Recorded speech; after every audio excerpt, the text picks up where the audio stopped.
Good morning, I'm Robert Tan. Let's unlock the tricks of the trade, get to know the brilliant minds who changed their industries and created innovations that continue to influence lives. Be inspired here on Trade Talks, My Milyonaryo.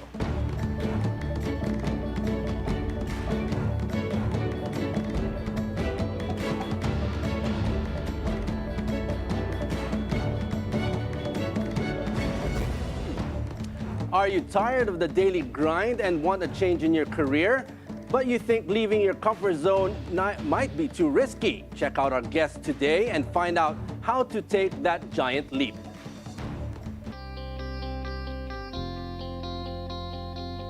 Our guest for today went through several obstacles before finding the right business that gave him his break. Let's get to know more about Paul Christian Dela Fuente. He's the CEO of Cotton Retail Corporation. They offer Philippine-made shoes. Good morning, Paul. Welcome to the show. Good Thanks morning, for joining Sir us. Robert. I appreciate you inviting me. It's an honor to be here. Thank you. It's an honor to be interviewing you today. Now, I want to look at the backstory of your life. You've spent 7 years in the corporate world, 3 in the Philippines, 4 in Singapore, as an investment banker. On paper, and for a lot of people, that's already considered a success. Yeah. But when we were talking, you mentioned it felt like a cage. Now, what made you realize you were meant to build something of your own instead of making somebody else rich? Right. First of all, Sir Robert, I have ADHD kasi. So you can't put me in a box. Yeah. Money wasn't a problem, especially when I was working abroad already. But I know that I was built for something bigger. And I really wanted to try as early as I can. So that if I fail, syempre I have leeway to actually learn. So 7 years into the corporate world, I decided, sabi ko, I'll take the step and I'll go into business na. So 7 years, 4 years in Singapore, you decided to go back home, Philippines? Yeah. I mean, a lot of people actually doubted my decision because I was already made. AVP na ako sa Singapore during that time. But, Singapore at that, right? yeah, Singapore pa yun. So the salary was good, the lifestyle was good, but I just knew that there was something more for me, and I really want to dive into business. So that was an easy decision for you to Yes. go back to the Philippines? yes, kahit wala pang income from any business during that time, sabi ko, napag-ipunan ko na, let me just dive into it. And the good thing during that time, that was what, 2013? The landscape, the Philippine business landscape during that time was actually good pa. Yes, nung time it yun. was booming pa. It was So, booming, yeah. yes. So Now, it was perfect take us time. through that backstory, a brief glimpse of your struggle, the journey. You left corporate life, but you said it was easy. Now, from coming back to the Philippines, you joined MLM, you invented flood guard car bag, and even getting scammed and losing your business during the lockdown. So many things happened to you when you came back in the Philippines. Now, what did that chapter of your life teach you about bouncing back? Right. Well, to be honest with you, I've always been a believer of failing forward. And I know that failures are a part of success. And it doesn't actually hold you back. It actually teaches you lessons. When I was younger, I always tell myself, tuition fee yan eh. Diba? But during this period, what I learned the most are the things that I actually use now in Cotton, the business that I'm running right now. I'm very grateful for the lessons, the failures, and even yung mga, yun nga, during the time that I was trying to get investments and then ako pa yung na-scam and whatsoever. These are lessons that I bring now. And that's the reason why we have hyper growth with Cotton. Kasi I wouldn't be able to grow my sneaker business right now without those lessons. Knowing who to trust, Yes. knowing who to work with, knowing how to build a system, knowing how to sell.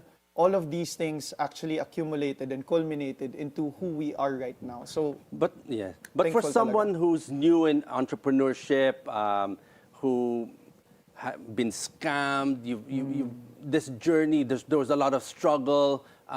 What made you think of still pushing through? For some entrepreneurs, they just give up right away. losing a company, getting scammed Right. for a lot of money. But for others, they give up. What Yes. made you push on? Belief in self and trust in the Lord. So those two things, kasi I never doubted my skills in terms of achieving what I've set myself to achieve. And also the faith kay Lord. Kasi if you just believe in yourself and you don't have faith, then wala din naman maabot. But I think the reason why I always fail forward is because I believe that, yun nga, these are my lessons for me to get to where I want to become. And that's what I would also advise yung mga aspiring entrepreneurs, that you have to believe in yourself first. And you always have to keep the faith. Now, after going through the struggles, you said failing forward, now came Finn Cotton. Take us through that journey. How did it start? Right. What made you believe in yourself again in starting something new? All right. So before the pandemic, I was in the sneaker cleaning business. And we were actually touted as the #1 sneaker cleaning business in 2018. Unfortunately, the pandemic hit and all of our businesses were in malls. And we unfortunately, the Philippines as well had one of the longest lockdowns in history. Tagal, 2 years. Correct. Oo. So, nalugi ako doon. Hindi na nga ako umabot ng 2 years, just a few months. In that process, obviously, syempre, kailangan mabuhay. We had to look for ways to earn. And my wife told me, shout out to my wife, di ba? My wife told me, add value. Find something to offer people that is currently in need. So, before I went into shoes, actually, during that time, sold nebulizers. Okay. Nung time na yun, kakaputok lang nung Taal. COVID time And also. COVID. So, Oo. everyone wanted Nebulizers. So, I went to Binondo, purchased a 600 peso nebulizer, and then made a Facebook ad on it na videoan ko lang, nagkwento-kwento lang ako ng konti, and I sold it for 2,000. Within a span of 2 months, I sold 1,000 pairs. Wow. And then after that, sabi nung wife ko, next naman, di ba hindi pwedeng magpagupit? So, hair clippers. So, the secret is to solve a problem. So, during that time, walang nakakapagpagupit na lalaki. Mapapansin mo yung mga tao, mga lalaki Sa bahay nagpapagupit sa lang. asawa. Lahat Yung naman tayo, ganyan. dumaan tayo sa ganyan. Inangle Oo. namin ganon na pagpagupit sa asawa, if you don't have clippers, buy from us. So, we bought it at 500, we sold it at 2,000, and then we sold Nakatulong ba yung background mo in investment banking? Do you see yourself as a good salesman? Because nakita mo yung right away during the pandemic when you pivoted, nakahanap ka ng problema, Correct. nahanapan mo ng solusyon, and you were able to sell a lot. Yeah. One thing about sales, now that you've mentioned it, it's not about convincing people that they should buy this. It's about solving a problem and addressing a need. True. So you have to know the profile of the person you're selling to. If you identify the problem and solve the need, if you identify the need and solve the Yes. problem, then people will buy from you. Hindi mo na kailangan kumbinsihin pa.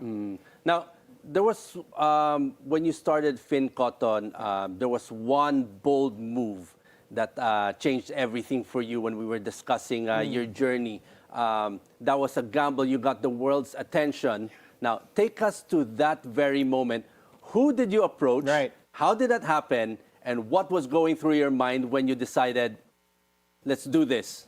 Right. So after nga nun, I went into the shoe business na. Yeah. So I told myself, I'm a firm believer kasi na mahirap maging propeta sa sarili mong baryo. So if I just approach local influencers or celebrities, baka hindi ko pa ma-afford during that time because I was just starting. So the first thing I did was to look for the best. And I went on an app and sent him a message. Good thing it was a pandemic, he wasn't doing anything. He responded and said, sige, I'll make a video. And that's Floyd Mayweather. Paano yun? How did that happen? From an app? Yeah. Nag-message ka? I messaged him. I said, can you give us a shout out? I'll pay $1,000.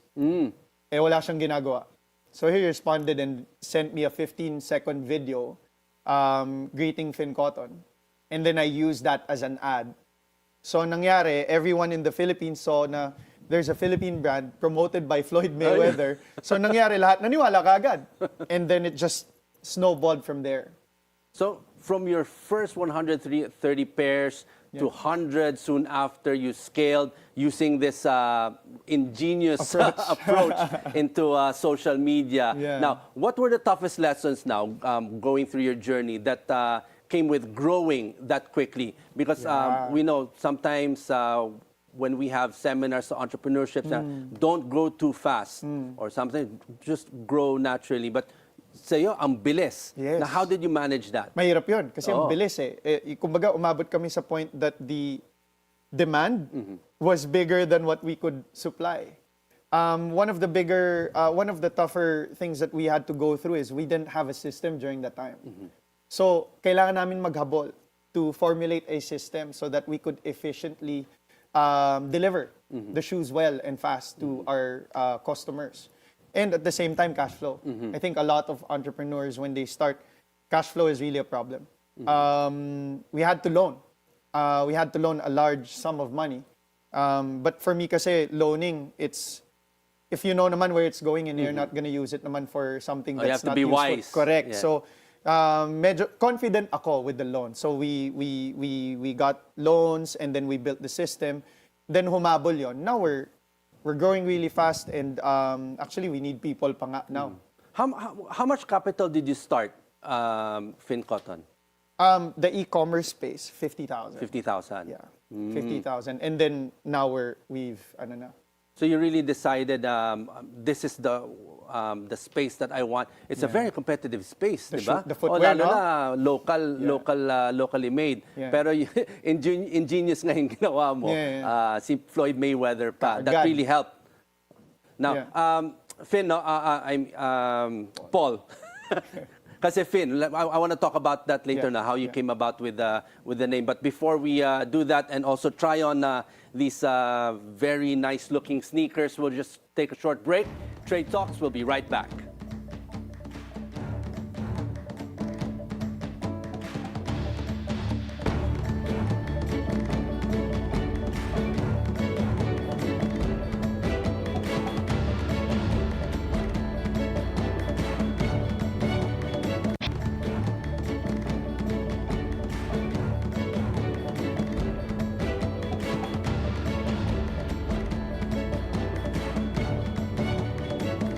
Welcome back to Trade Talks, My Milyonaryo. We continue our conversation with Paul Christian Dela Fuente, the owner of FinCotton. Now, Paul, take us through now what we have here. What are these designs?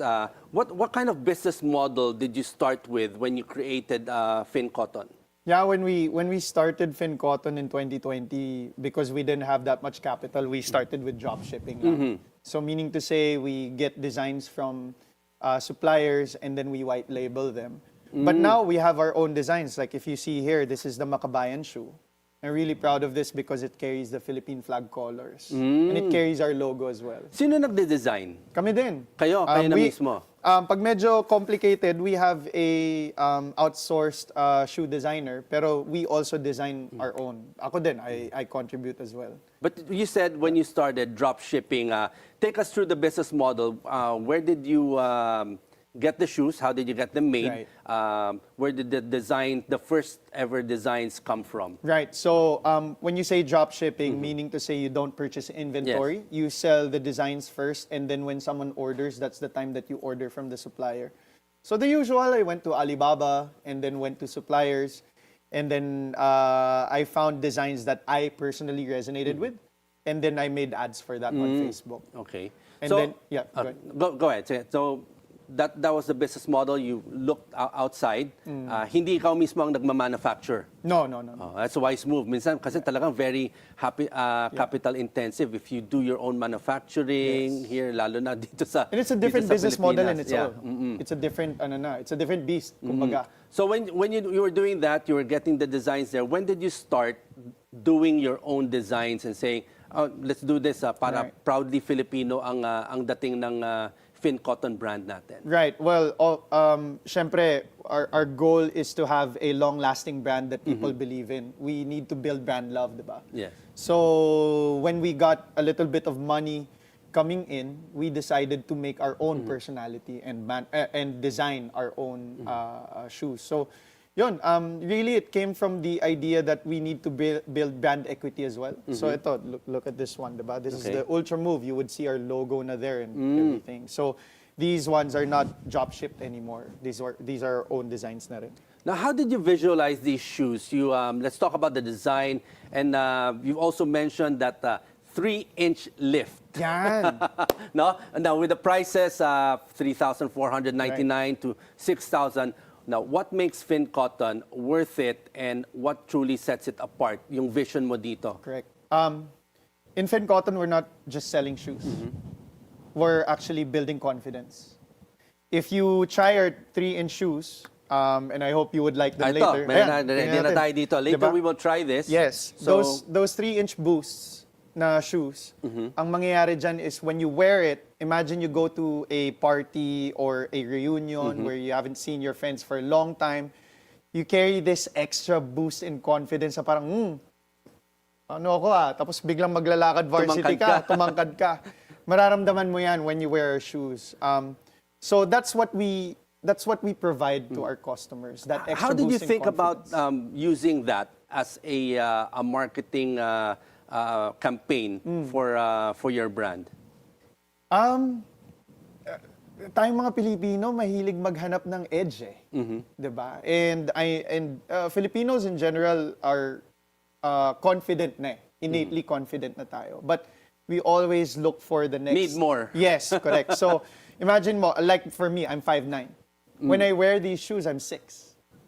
I can never imagine myself to be 6 feet, 'di ba? So Well, iba yung when dating sa I akin. was young, actually, yung dream height ko was about 5'10", 5'11". There you go. Pero hindi nga tayo umabot sa ganun, no? So, I'm 5'6". So, Right. if I wear this, 5'9". 5'9". Yes. Yan natin, Yes.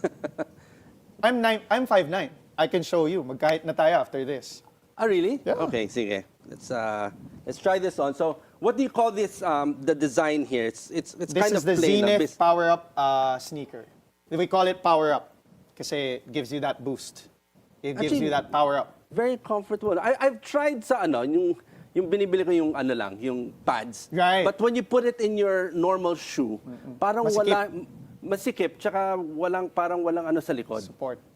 Right. And from the get-go, no? Right. Parang feeling ko may support. So, This one kasi We will see even the outsole we made it if for from- the if from insole. 5'6", 5'9", I'm 5'9". So- I removed my shoe, so will this give me the confidence? So yan talaga yung pinupush nyo, yung Yes. the confidence of me. Yeah. So you're 5'9". Okay. mapapalakad varsity kayo. Okay. Well, konti na lang. So konti na lang, no? Oh, 'di ba? But it's very comfortable. Yeah. It's hindi naman Yan, siya oh. yung Talikod tayo, sir. Okay. You know, see? Konti na lang. Hindi kasi, wait, Yeah, okay. yeah. Baka hindi ka 5'9". Baka 5'9 and a half pala, 5'10 ka. Oh. Yeah. But it does make a difference. Yeah. And it's very comfortable na when Sir, try nyo tanggalin yung isa para makita nyo yung difference. Okay, sige. Put this Then out. you do the, Okay. see? 5'6". 5'9". See? Kita ba? Stand, okay. 5'6". Oo nga, no? 'Di ba? So it actually will build some confidence, Yeah. no, pag nasa labas ka. Definitely. Because for some people, well, ako, I wasn't given that kind of, generous, sa height. Yeah. But, yan talaga. Pero ang 5'6" naman, average height. Filipino height, daw. yeah. Actually, it's 5'5". 5'5". The average Filipino height is medyo 5'5". above average pala tayo, no? Yes. Oo. So when your customers buy from you, ano yung unang sinasabi nila sa'yo? I've seen some of the videos na in your shop, meron kang parang height, So you'll see measurement. So when they wear it, how do they feel? Yung comfort, hindi lang yung confidence, no? Right. So what kind of feedback do they give you? Definitely, the next feedback after the confidence is the comfort. Yung nagugulat sila na, uy, comfortable pala to. Kasi, syempre, when they think about local, baka hindi as comfortable as compared to the international ones. But every time they wear it, they would always give the same feedback. Komportable din pala, di ba? Just like you kanina, nung sinuot mo, uy, comfortable, It di ba? is. It's got that, Yes. Plus, How do you handle now being a local shoe company compared to yung mga katabi mo sa mga malls? Before you started drop shipping, Shopify ka lang. Yes. Now you have Lazada, Shopee. and you have brick and mortar stores. Yes. Where are you located now? Ayala Malls, Manila Bay, and SM North EDSA, but definitely next year we're probably going to build 2 to 3 more. What made you take that leap from online into putting a brick and mortar store? Kailangan pa rin ng brick and mortar, sir. Kasi when we were purely online, wala akong social validation eh. So, some people would still think, totoo ba to, scam ba to, especially when it's online. So, I had to show people that we... Lalo na may ads ka ni Mayweather. Baka AI to. Buti na lang, noong time na yun, wala pang Wala pang AI, di ba? oh. Wala pa. So, so we had to start with the brick and mortar as well. And maganda rin margins ng brick and mortar. How did that help elevate you into that next level na katabi mo na yung the big name brands, very competitive. Alam mo naman natin, with the pricing of your shoes from 3,400 to 6,000, it's almost at par also with the big name brands out there. So how do you compete? Well, number one, to your first question, it actually validates our position in the market. And the way we compete, I'm always a firm believer of price is only a factor in the absence of value. Ayun. Kailangan talaga may value. Correct. So even if our prices would be almost at par with the internationals, we make sure that we provide the value that you're looking for or more in a local setting pa nga. Now, FinCotton has become more than just a sneaker brand. It's a message. You've mentioned that, the confidence that it gives those who buy your shoes. Now, when they see this, the 3-inch lift, the name FinCotton, what do you want them to see? What's the message you want them to take away with them and come back and when they wear it, refer it to their friends, their family, and go back to your shop?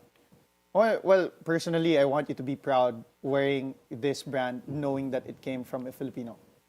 But next is a lot of our customers, especially the earlier ones, nung year 1s and year 2s namin, they always say, I feel so special because when I go out and meet my friends, I'm the only one who's wearing this brand. And people always ask, ano yan? Saan galing yan? And they're always proud to share FinCotton. So, it gives you a sense of pride, knowing that it's a Filipino brand. It gives you that sense of confidence, knowing that the quality is there. And it gives you a sense of value because that's what we're giving you as well. That's good. Now, you mentioned, Paul, you wanted to take this global. Yes. A lot of locals here who are in business, medyo hirap to, and takot to go global. What made you think to go and take this overseas? The power of the internet has never been as strong as today. And if we founded FinCotton 20 years ago, I don't think we would be able to go global as fast as we can actually do it now. Timing talaga, eh, no? Timing talaga. And I'm blessed that we were given this opportunity at the right place at the right time. I believe that, ako kasi, sir, personally, I want to help the Philippine economy. But for me to be able to help that, or to be able to help other people, I have to help myself first. So let me grow on an international stage, and then I'll bring it back to the Philippines. Is that Yun the talaga only yung way goal. to really grow this kind of business? I'm confident that we are growing really well in the local scene. But kumbaga parang we saw that the disposable income of the international market, marami din silang pwedeng realistically, mas i-contribute. malaki talaga. Yes. And that's what we're targeting as well in terms of building our company and our brands in the future. Ay, maganda. Now, Paul, you said you wanted to think and be like Elon Musk. Yung iba sa sneaker industry, be like Mike. Pero ikaw, be like Elon Musk. Now, what is it about his mindset that inspires you, and what's your advice now to the entrepreneurs about focusing on value over price? Okay. When I was starting, lahat ng profit namin binabalik ko. Tinitipid ko muna yung sa sarili ko. Hindi ako yung tipong first month pa lang, we buy a Rolex or we buy a Ferrari or whatsoever, etc. The usual, no? Yeah. You have to show your wealth, yung ganon. Correct. If you earn X amount, you put it back to the business, X amount din. Walang bawas yon. We're on salary lang. So to you, what does it mean to be a milyonaryo? to be a milyonaryo is actually just a byproduct of adding value. If you continuously add value and solve problems, automatic ang pagiging milyonaryo, even bilyonaryo. Yun. Tama. That's what people look for, no? Yeah. The value add that you bring. And of course, the messaging. Yes. Napaka-important yun, yung messaging mo. If you provide it, talaga yung pag sinabi mo, it will give you confidence 100%. And nakikita nila, talaga, yun yung value na nakikita ng mga tao.